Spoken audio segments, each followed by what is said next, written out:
Baik, selamat sore.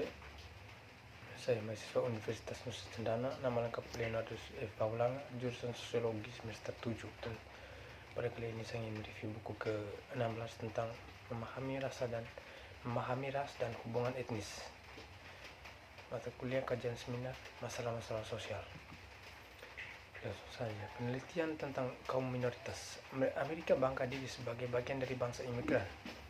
Banyak orang masih menyebut Amerika Serikat sebagai tempat peleburannya orang-orang dari segala ras, agama, kebangsaan yang menjadi bebas dan memperbaiki kehidupan mereka. Tentu saja sejumlah besar imigran memberikan kesaksian hidup tentang prinsip itu.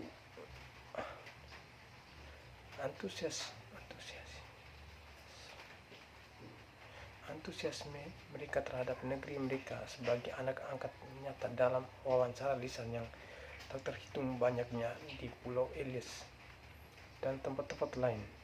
Sebagai mahasiswa, terlepas dari bagaimana baru-baru ini keluarga Anda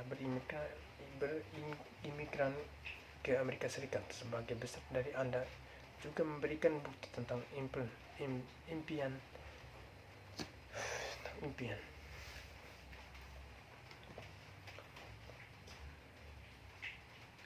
Amerika tentang kebebasan memilih, peluang ekonomi dan mobilitas yang mengikat. Namun di bawah 4 Juli pidato menyerapkan bangsa dari beragam bangsa selama bertahun-tahun, dan sejumlah cerita keberhasilan adalah kebenaran yang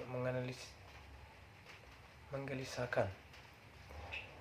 Orang-orang Amerika yang lahir di negeri sendiri tidak selalu menyebut pandangan baru dengan tangan terbuka. Sebenarnya mereka seringkali menanggapi dan tindakan diskriminasi yang terang-terangan, yang mulai dari menghindari kekerasan dan pembunuhan.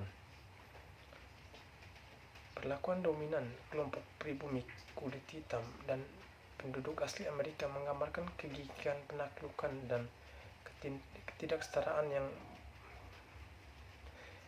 berurutan berakar. Dewasa ini, problem-problem serius masih ada dalam sikap terhadap dan perlakuan terhadap penduduk asli Amerika, dalam keraguan-raguan orang kulit hitam, miskin, ghetto perkotaan, dan konsentrasi besar Arab, Asia, Hispanik, dan Muslim Amerika berjuang untuk mendapatkan penerimaan. Bagi beberapa orang, impian Amerika menjadi kenyataan. Bagi yang lain, menghalangi kesempatan menciptakan impian buruk Amerika.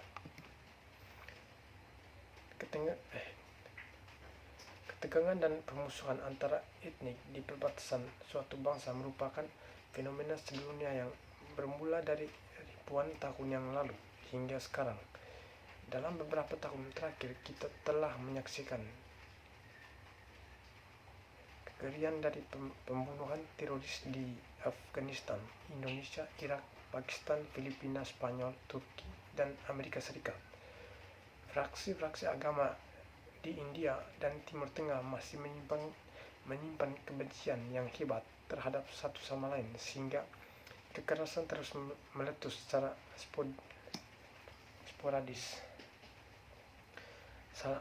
Satu dekade yang lalu, lebih dari 5,4 juta orang tewas dalam konflik bersenjata di Republik Demokratis Kongo, dan lebih dari 3.000 orang tewas di Darfur, sebuah kawasan yang luas di Sudan bagian barat, pada tahun 1990-an.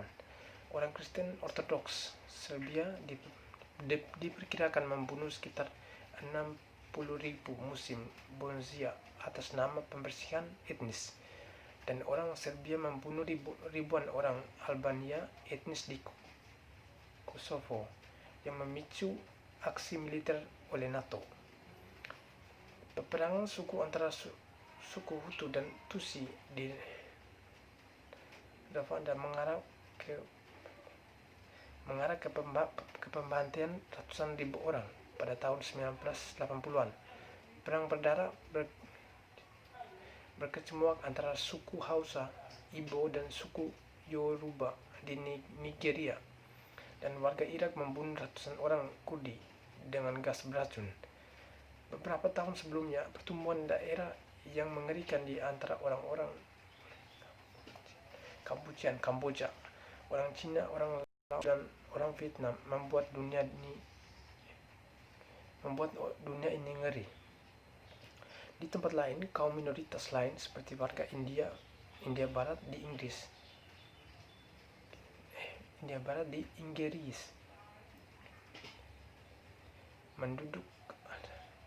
menduduk Aljazair di Prancis, Turki, Jerman, Roma, Gipsi di Republik Ceko, dan warga Palestina di Israel menghadapi prasangka, diskriminasi, dan serangan fisik. Dalam masyarakat manapun, pengelompokan orang oleh ras, agama, suku, kebudayaan, atau gaya hidup dapat menimbulkan prasangka, ketegangan, dan perluapan kekerasan secara sporadis. Pada kampus perguruan tinggi yang merupakan mikrokosm dari masyarakat yang telah lebih besar, hubungan antar kelompok untungnya tidak mengerikan, tetapi apapun yang baru saja dijelaskan, tetapi kadang-kadang agak tegang dan kadang-kadang lebih buruk. Kehidupan asrama dan acara sosial mungkin dirusak oleh tingkat ketidaknyamanan dengan tidak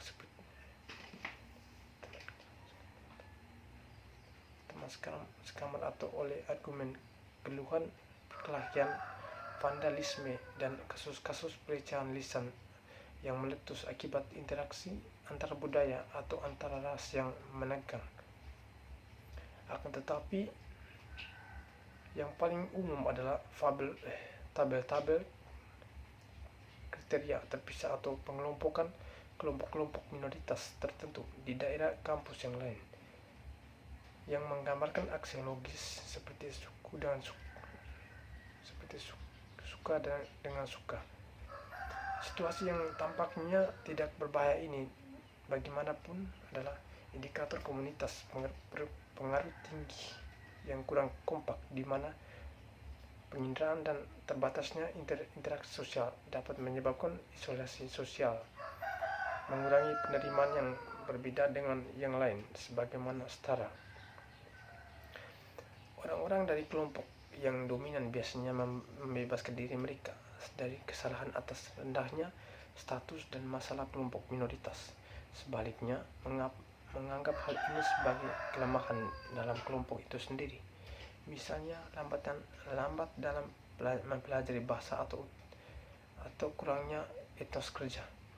Akan tetapi, para sosiolog memperhatikan bahwa pola interaksi antara berbagai kelompok lebih tinggi daripada batas-batas nasional, periode tertentu, atau perilaku kelompok. Ada berbagai pendapat tentang penyebab pola-pola perilaku ini, tetapi ada kesempatan tentang kehadiran mereka. Peran kebudayaan menyediakan pedoman untuk penafsiran orang terhadap situasi yang mereka hadapi dan untuk tanggapan yang mereka anggap tepat. Perbedaan dan interaksi antara budaya juga penting bagi proses pembaruan. Misalnya, orientasi budaya dari kelompok minoritas dan domain membentuk pengharapan tentang bagaimana sebuah kelompok minoritas harus masuk ke dalam masyarakat. Manusia baik menciptakan dunia sosial mereka sendiri dan berkembang lebih jauh tanpa mereka beradaptasi dengan lingkungan pada pengetahuan baru dan pada teknologi. Kita mempelajari cara hidup dalam masyarakat kita. Kita menciptakan dan berbagai aturan dan pola perilaku yang membantu kehidupan kita dan cara kita mengalami dunia di sekitar kita. Produk bersama dari masyarakat yang kita sebut budaya, baik materi maupun bukan materi, memungkinkan kehidupan sosial, kehidupan